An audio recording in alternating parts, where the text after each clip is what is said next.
This week, our American president, asked Venezuela and Saudi Arabia to increase oil production, asked them to boost their output so that American consumers wouldn't see a spike in gas prices. Seems like a noble cause at first glance, but I couldn't help to think myself, what a strange thing to ask. Because surely he knows that we can also boost domestic production right here at home. Surely he knows that domestic production supports American jobs. And surely he knows that domestic production is cleaner by far than foreign production.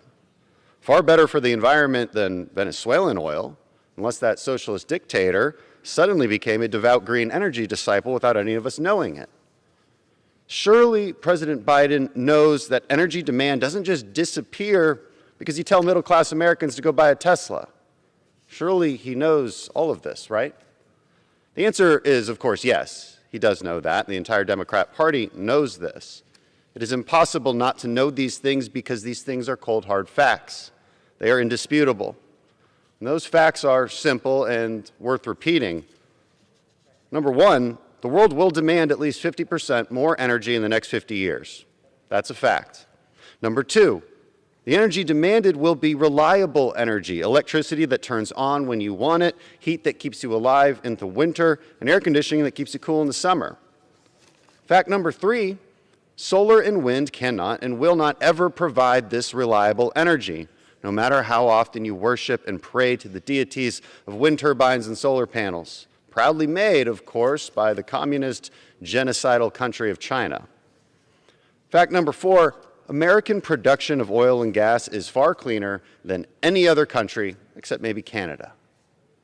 So these are indisputable facts. So where does that leave us?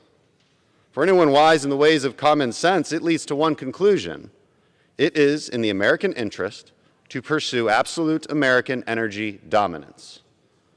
If you don't believe me, let's outline the alternative. Let's imagine we go the way of Germany and invest $500 billion in building out unreliable wind and solar production, only to watch our energy prices rise faster than anywhere else, and yet still be forced to turn on coal plants and import Russian gas because your green energy just doesn't work the way you wanted it to. The rest of Europe wasn't all that different. They increased their reliance on Russian gas from 10% to over 40% now.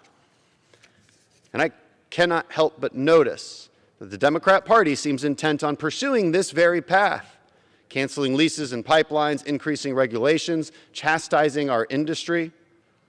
And if no one else here noticed, someone in Russia certainly did.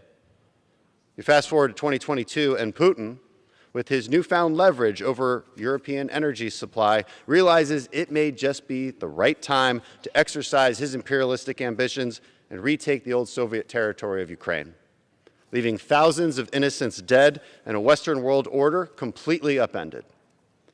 And we're all left thinking the same thought. Wouldn't it be better if it was America supplying Europe its energy? Wouldn't it be better if Europe wasn't held hostage to the whims of a dictator? Wouldn't it be better if we didn't have to wonder where the extra oil would come from after we rightfully ban Russian imports? Well, most of us are thinking that. Of course, unfortunately, those in the majority, those in power, are not. And I pray that you start. We should defeat the previous question, pass the American Energy Independence from Russia Act, and pursue true American energy dominance.